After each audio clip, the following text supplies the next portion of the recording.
Welcome back to another video, everyone. My name is Isaac, and in today's video, I will be building my very first custom keyboard. This video is not sponsored by anyone. These are all parts that I purchased myself with my own money. This is the Monsgeek M1. It is a $100 aluminum keyboard kit, 75% layout, which I think is really great, probably one of the best ones out there. We're just going to get started with the unboxing experience. It's pretty standard unboxing experience, nothing fancy, but again, because it's $100 and it's full aluminum, they did try to save money where they could, so I imagine they would save a lot of money with the box. However, the box still felt pretty solid, and I definitely feel like it could protect the keyboard from any rough handling during shipping. Keep in mind, this keyboard has been opened before to make sure that it actually worked, but other than that, this is pretty much exactly how you're going to find it. It comes wrapped in PE foam, has a nice coiled cable, although I definitely won't use it. I prefer the look of straight cables to coiled ones. I just think coiled cables look kind of tacky.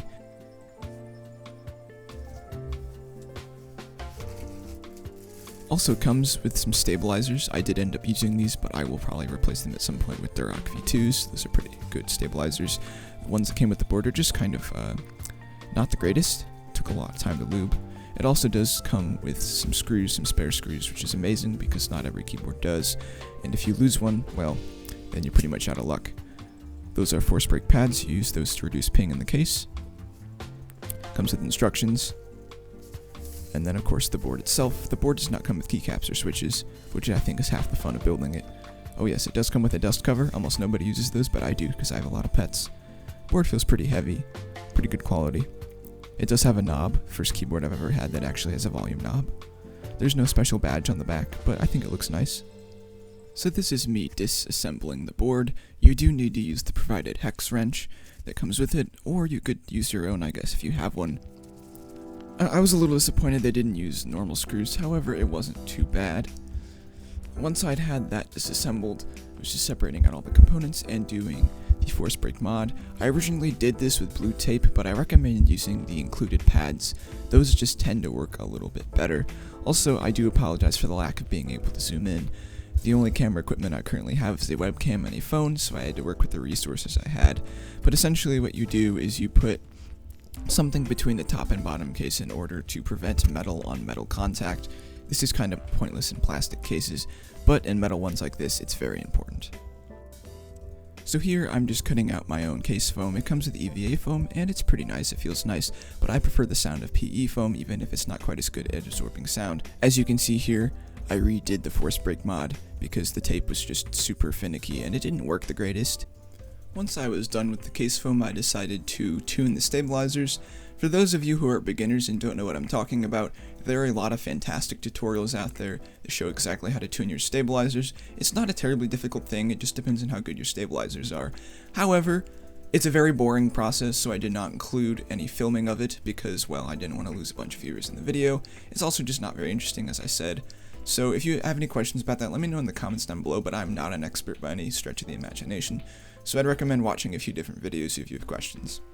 Once I was done lubing my stabilizers, I decided to move on to lubing my switches. There are a lot of really great tutorials out there if you want to know how to lube switches. I'm not going to describe it here because, again, I am a beginner, and there are people who are way more knowledgeable than me who know how to do this a lot better. I used Gateron KS3 Milky Yellow switches, which is a linear switch, kind of like a middle weight in terms of actuation force, and out of the box they're kind of scratchy, but once you lube them, they feel pretty good. I did use Krytox 205 grade 0, I did hand lube the springs, and I did film them with Durock 0.15mm HPV films. And for those of you who don't know what filming is, it's essentially where you put a thin piece of plastic between the top and bottom housing of a switch. It makes the tolerances tighter and makes it sound and feel a lot better to type on. I decided the next thing to do once I'd had all my switches in was to do the tape mod. I did have my PCB connected to the JST connector, and then that was connected with the USB-C cable to the computer. But when you do the tape mod, you want to disconnect it so that you don't accidentally touch something on the PCB while it's active. That could short it, and then you'd be out one PCB. You'd have to order a new one. I don't believe their warranty covers any sort of accidents like that. The PCB has 4 blocks on the corner, and we'll have to put tape around those. The entire purpose of the tape mod is to make the keyboard sound more poppy, and it just makes it sound a little bit more distinct and interesting. It essentially is just blue painter's tape. You put it on the back of the PCB, and it works pretty well. I don't know how this works, I'm not a sound engineer, but I've seen a lot of videos that show that it works quite well.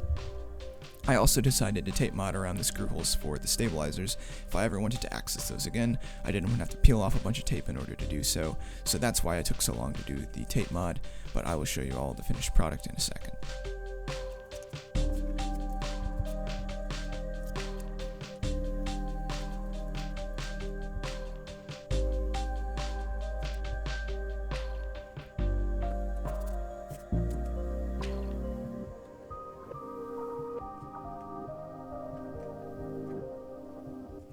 So this is the part where I start reassembling the keyboard, first by putting in the layer that protects the PCB from any shorts. I didn't imagine there would be any shorts, especially with the tape mod, but you know, never hurts to be safe. And then I also started putting in the case foam. I originally tried putting it over the blocks in the corner, but just kind of gave up and put it in the case anyways.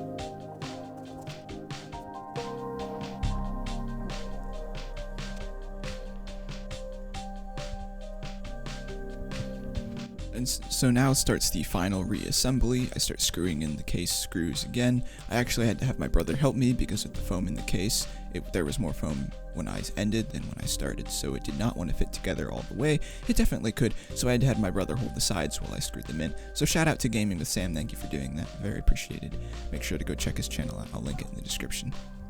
So then came the final step of building the keyboard, putting on the keycaps. This is probably my favorite part of the whole board, which is just very satisfying. These keycaps are PPT Fans black on white keycaps. They go for about $75 on KBD Fans' website. They're double shot PPT keycaps. They feel very nice. They're quite thick. I've seen some people say they're up to like 1.6 millimeters thick, which is pretty good for keycaps. They sound really nice. They feel really nice. I highly recommend this set.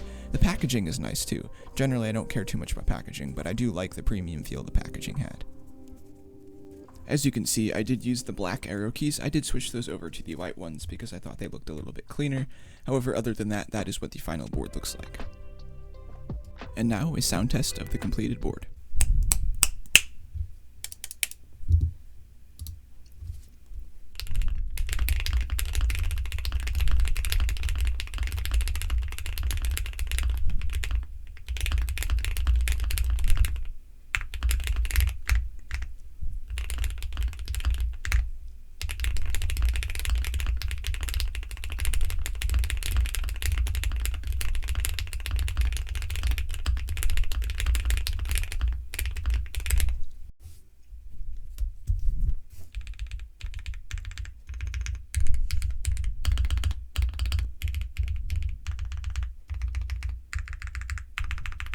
Overall, I thought the build turned out quite well. I really like the way it feels and sounds, and of course it looks really nice as well. It definitely sounds a little bit different in real life compared to the sound test. It sounds a little bit more deep in real life. I guess there's a bit more depth and clarity to the sound than there is on the actual sound test, but the sound test is pretty close. I really hope you all enjoyed this video. It did take me quite a bit of time to make. This is not my normal style of video, but if you did enjoy it, it'd be great if you could like and subscribe. Let me know if there's anything you would have changed in the comments down below, and have a fantastic day.